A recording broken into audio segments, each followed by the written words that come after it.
नमस्कार विद्यार्थी मित्रों, सारथी सपोर्ट यूट्यूब चैनल पर आप तमाम मित्रों हार्दिक स्वागत है। तो आज वीडियो ની અંદર ધોરણ 10 અને ધોરણ 12 ની જે બોર્ડની પરીક્ષા નજીક આવી ગઈ છે અને એ બોર્ડની પરીક્ષાની અંદર ઘણા બધા વિદ્યાર્થીઓ એવો પ્રશ્ન પૂછતા હતા કે સર બોર્ડની જે આન્સર શીટ છે, मतलब કે અમે જે પેપર લખીને આવીએ એ પેપર કેવી રીતે ચેક થાય છે અને ઘણા બધા વિદ્યાર્થીઓ એવા ક્વેશ્ચન પૂછે છે કે ભાઈ અધૂરો ક્વેશ્ચન હોય તો એના માર્ક મળે કે ન મળે। બીજી વસ્તુ કે ભાઈ પ્રેઝન્ટેશન સારું કરેલું હોય તો એના માર્ક ઇન્ક્રીઝ થાય કે ન થાય। પછી બીજા બે ચાર વિદ્યાર્થીઓ એવા ક્વેશ્ચન પૂછતા કે ભાઈ શિક્ષકો છે એ પેપર હાર્ડ ચેક કરે કે પાસિંગ માર્ક સુધી પહોંચાડવાનો પ્રયાસ કરે। આવા 4-5 ક્વેશ્ચન ઘણા બધા વિદ્યાર્થીઓ દ્વારા અવારનવાર વોટ્સએપની અંદર મેસેજીસ દ્વારા અથવા તો યુટ્યુબની અંદર કોમેન્ટ સેક્શનની અંદર પૂછવામાં આવતા। તો એના વિશે આજે આપણે થોડીક માહિતી મેળવવાના છીએ। સૌથી પહેલા તો આપણે એ વાત કરીએ કે ભાઈ તમે જે પેપર લખો છો એ પેપર ચેક કેવી રીતે થાય છે અને બીજી વસ્તુ કે ભાઈ તમે જે આખું આન્સર રાઇટિંગ કરો છો એમાંથી કેવી રીતે માર્કિંગ થાય છે। ઘણા બધા વિદ્યાર્થીઓનો સૌથી કોમન ક્વેશ્ચન હતો કે ભાઈ ઘણીવાર એવું બને કે ભાઈ આખો પ્રશ્ન અમે લખવાનો ટ્રાય કરીએ તો એ ક્વેશ્ચન ઘણીવાર અધવચ્ચે અડધો લખીએ પછી ભૂલાઈ જાય, તો અડધો લખેલો ક્વેશ્ચન છે એના માર્ક મળે કે ન મળે। અને ઘણા વિદ્યાર્થીઓ એવા છે કે ભાઈ જે આખો ક્વેશ્ચન યાદ ન રહે અને થોડોક યાદ હોય તો એ લખે નહીં, આખો પ્રશ્ન શું કરે કોરો મૂકી દે। તો એના વિશે સૌથી પહેલા થોડીક માહિતી મેળવી લઈએ। તો સૌથી પહેલા એવી વાત કરી દઈએ કે ભાઈ કોઈ પણ શિક્ષક હોય એને પ્રોપર એક આન્સર કી આપેલી હોય કે ભાઈ કોઈ વિષય હોય, માનો કે ગણિત છે, વિજ્ઞાન છે, અંગ્રેજી છે, મનોવિજ્ઞાન, ઇતિહાસ, ગુજરાતી, કોઈ પણ વિષય છે તો એ પેપર ચેક કરનાર શિક્ષક પોતાની રીતે પેપર ચેક કરતા નથી। એને એક પ્રોપર ફોર્મેટ વાળું આખી આન્સર શીટ આપેલી હોય, આન્સરની કી આપેલી હોય કે ભાઈ આટલા મુદ્દા લખેલા હોય તો આટલા માર્ક આપવાના। હવે કોમન ક્વેશ્ચન હતો કે અધૂરો ક્વેશ્ચન મૂકેલો હોય, मतलब કે જેટલું આવડે છે એટલું લખેલું હોય તો એના માર્ક મળે ખરા? તો જવાબ છે હા। માન્યું કે કોઈ પ્રશ્ન છે ને એ પ્રશ્નની અંદર 5 થી 6 મુદ્દા આવતા ને તમે 2 મુદ્દા લખેલા છે તો એકાદો માર્ક મળે, 1 થી 1.5 માર્ક। એટલે બેટર છે કે ભાઈ તમને કદાચ કોઈ ક્વેશ્ચનનો જવાબ ન આવડતો હોય તો સાવ કોરો મૂકવાનો નથી, જેટલું આવડે છે એટલું લખી લેવાનું। પ્રોપર ફોર્મેટ લખેલું હોય, માનો કે ગણિતનું એક્ઝામ્પલ લઈએ તો કે ભાઈ ગણિતમાં તમે ખાલી સૂત્ર લખેલા હોય અને 2-4 સ્ટેપ સાચા લખેલા હોય તો એના માર્ક મળે। જરૂરી નથી કે આખો દાખલો સાચો લખેલો હોય અને જવાબ આવી ગયો હોય તો જ એના માર્ક મળે। સ્ટેપ સાચા લખેલા છે તો એ સ્ટેપના માર્ક મળશે, પ્રોપર આખો દાખલો લખેલો છે, જવાબ પણ સાચો આવી ગયો છે તો પૂરા માર્ક મળે। એટલે પહેલી વસ્તુ, પહેલો ક્વેશ્ચન અને એનો પહેલો આન્સર કે ભાઈ તમને જેટલું આવડે છે એટલું લખવાનું ટ્રાય કરવાનું। જો એ જવાબ સાચો હશે, પ્રશ્નને લગતું હશે, પ્રશ્નને રિલેટેડ હશે તો એમાંથી ડેફિનેટલી તમને માર્ક મળશે। બીજો ક્વેશ્ચન હતો કે ભાઈ અક્ષર ઘણીવાર વિદ્યાર્થીના ખરાબ થતા હોય, પ્રેઝન્ટેશન સારું ન હોય અથવા તો યાદ રહેતું હોય, લખી શકતા હોય, मतलब કે છે હોશિયાર પણ અક્ષર ખરાબ હોવાના કારણે એનું પ્રેઝન્ટેશન સારું નથી થતું તો એની કોઈ પેપર ઉપર અસર પડે?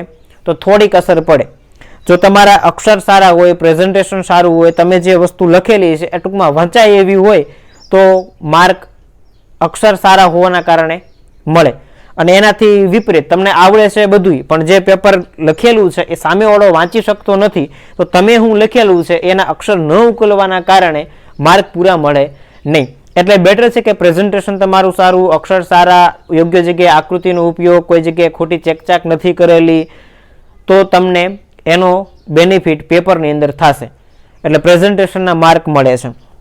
બીજી 2-4 વસ્તુ હતી કે ઘણીવાર એવું બને કે આપણે જે પેપર લખેલું હોય એ પેપરની અંદર ઘણીવાર એવું બને કે ભાઈ પાઠ્યપુસ્તકમાંથી જે જવાબ હોય એનો એ જવાબ પ્રોપર આપણને યાદ ન આવે તો આપણે મૌખિક રીતે જે તે પ્રશ્નને રિલેટેડ કંઈક લખેલું હોય તો માર્ક મળે તો મળે।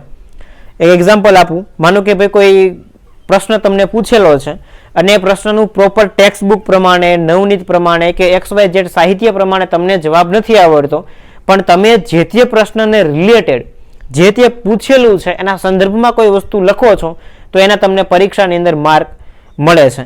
તો આ 2-4 વસ્તુ કોમન હતી જે અવારનવાર વિદ્યાર્થીઓ પૂછતા હોય છે કે ભાઈ પેપરની કોપી કેવી રીતે ચેક થતી હોય, એક આદર્શ ઉત્તરવહી કોને કહેવાય?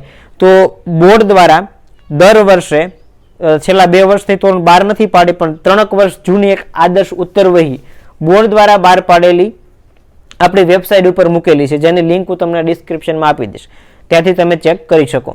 તો એવી રીતે આખું પેપરનું પ્રેઝન્ટેશન તમારે કરવાનું. બીજી વસ્તુ કે ભાઈ ઘણીવાર એવું બને કે ભાઈ ન આવડતું તો આપણે કોરું મૂકી દઈએ. એના કરતાં બેટર છે કે ભાઈ કાંઈ નથી આવડતું ને તો જે તે આવડે છે જેટલું આવડે છે એટલું પ્રશ્નને રિલેટેડ લખો.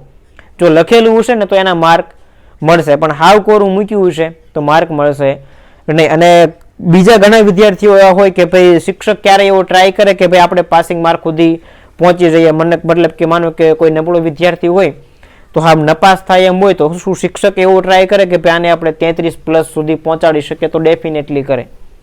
ત્યાં જે વ્યક્તિ પેપર ચેક કરનાર બેઠો છે એનો બિલકુલ એવો ઈરાદો નથી હોતો કે ભાઈ આપણે કોઈ વિદ્યાર્થીને નાપાસ કરીએ. જો તમે લખેલું હશે, પ્રશ્નને લગતું લખેલું હશે તો ડેફિનેટલી એ વ્યક્તિ તમને એટલીસ્ટ 33 સુધી તો પહોંચાડી દેશે.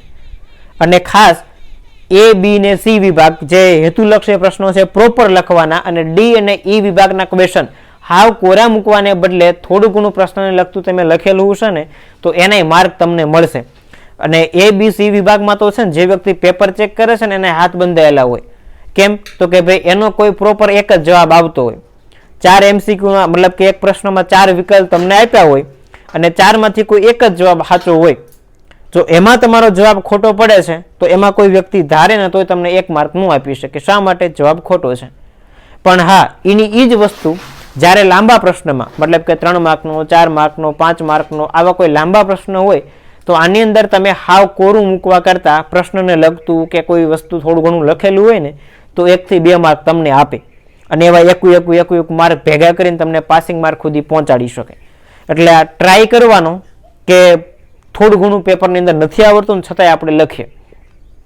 તો આ 2-4 વસ્તુઓ કોમન હતી જે પરીક્ષા લક્ષી હતી, અને પરીક્ષાની અંદર પેપર ચેક કરનાર વ્યક્તિ માટે અથવા તો પેપર ચેક કેવી રીતે થાય છે એની અંદર વિદ્યાર્થીને આ માહિતી પહોંચાડવા જેવી લાગી એટલે ટ્રાય કરી છે. જો વિડીયો પસંદ આવ્યો હોય તો લાઈક કરી દેજો. ચેનલને સબસ્ક્રાઈબ કરવાની બાકી હોય તો સબસ્ક્રાઈબ કરી દેજો. મળીએ છીએ નવા વિડીયો સાથે. જય હિન્દ, જય ભારત.